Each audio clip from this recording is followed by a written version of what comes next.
দূর থেকে শুধুমাত্র পান দিয়ে কিভাবে আপনার মনের মানুষকে বশীভূত করবেন এবং তামাক পাতা দিয়ে কিভাবে আপনার শত্রুকে বান মারবেন।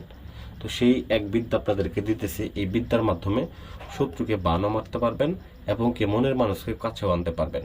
তো কিভাবে কাজটা করবেন পূর্ণাঙ্গ নিয়মে আমি আপনাদেরকে ব্যাখ্যা করতেছি।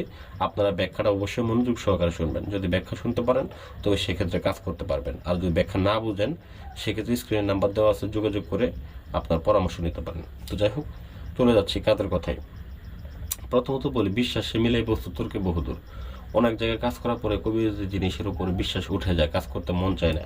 তো সেই ক্ষেত্রে বলি, কোনো তান্ত্রিকের কাছে না গিয়ে আপনাদের নিজেদের কাজ এই বিদ্যাটার প্রতি বিশ্বাস রাখেন, বিশ্বাস রেখে এই কাজটা করেন, 100% কাজ হবে। এটা আমি গ্যারান্টি দিলাম, কসম করে বলে গেলাম। এই কাজটা আপনারা করেন, নিশ্চিতভাবে এই কাজটা হবে।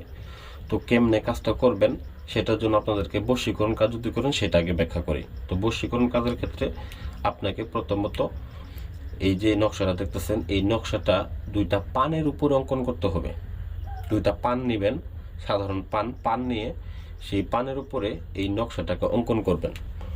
অঙ্কন করার পরে ভিউয়ার্স, অতঃপর আপনার যে কাজ সেটা হচ্ছে ওই যে আপনি যাকে বশীভূত করবেন তার নাম লিখবেন এবং কি আপনার নাম লিখবেন। লেখার পরে এটাকে সুন্দর করে এই তামাক পাতাটা, এই পান পাতাটাকে সুন্দর করে আগুনের ভিতরে পুরাবেন। পুড়িয়ে যে ছাইগুলা হবে ভিউয়ার্স, এই ছাইগুলো আপনার ঘরের দরজার মধ্যে পুঁতে রাখবেন।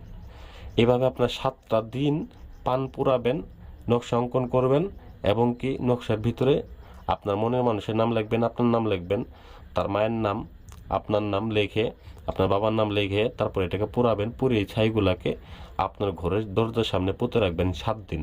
একটা না, এভাবে করেন, দেখবেন এটা কাজটা হবে 11 দিনের বেলায়। তো যারা দেখা গেছে 24 ঘন্টায় বা 3 দিনে কাজ করতে করতে অতিষ্ঠ হয়ে গেছেন, তাড়াতাড়ি কাজ চান, তাদের জন্য না, এটা একটু সময় লাগবে, 11 দিন সময় লাগবে এই কাজটা করতে গেলে।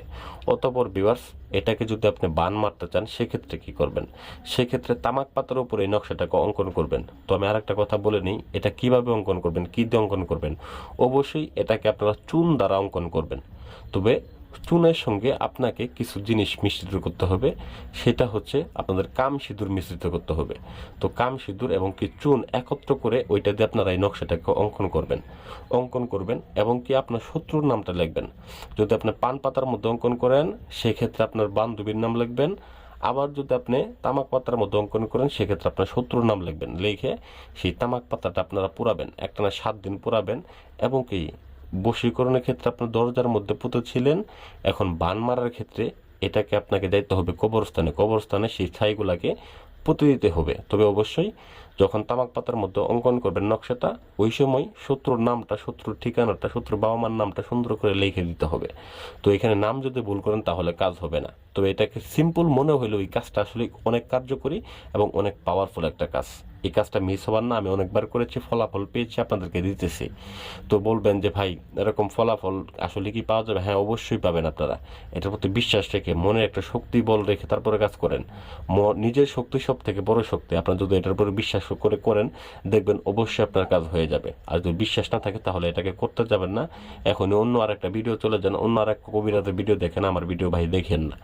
তো যাই হোক, অতঃপর এটাকে পুরো ওই কবরস্থানে যখন পুঁতে দিবেন তামাক পাতাটাকে, ওই সময় এরকমভাবে 7 দিন যখন পুঁতে দিবেন, ঠিক 11 দিনের মাথায় দেখবেন ওই ব্যক্তি যেইখানে থাকুক, যে অবস্থায় থাকুক, সে হঠাৎ করে পড়বে, হঠাৎ করে মারা যাবে। 11 দিনের মাথায়, ঠিক 11 দিন নখ দিয়ে গুনবেন, দিন গুনে দেখবেন যে 11 দিন মারা গেছে কিনা। যদি না মারা তা কমেন্ট বক্সে আইছি আমাকে বলে যাবেন, ঠিক আছে? আর যদি আপনারা না করতে পারেন সেক্ষেত্রে আমার সাথে যোগাযোগ করবেন, আমি ইনশাল্লাহ করে দেবো আপনাদেরকে। একদম সহজ নিয়ম যেটা, সেটা আপনাদেরকে দিলাম। তো এগুলা কাজ দেখা যাচ্ছে এদেরকে বলা হয় হচ্ছে তদবির। এই তদবিরগুলো আপনাদেরকে দিলাম, নকশার কাজগুলো আপনাদেরকে দিলাম। আপনারা যারা অন্যদেরকে মানে আর বিশ্বাস করতে পারতেছে না বা কবিরাজের জগৎকে ভুলে দিতেছেন তাদের জন্য দিলাম। যারা আমার অনেক ভক্ত আছে, অনেকে বলেন যে গুরু আমাদেরকে এরকম একটা ভিডিও দেন, তো তাদের ক্ষেত্রে দিলাম। ইনশাল্লাহ তারা কাজ করেন এবং কামিয়াব হন। তো ধন্যবাদ সবাইকে। আশা করি ভিডিওটা ভালো লাগবে অবশ্যই লাইক করবেন এবং চ্যানেলটাকে সাবস্ক্রাইব করতে ভুলে যাবেন না। ধন্যবাদ সবাইকে।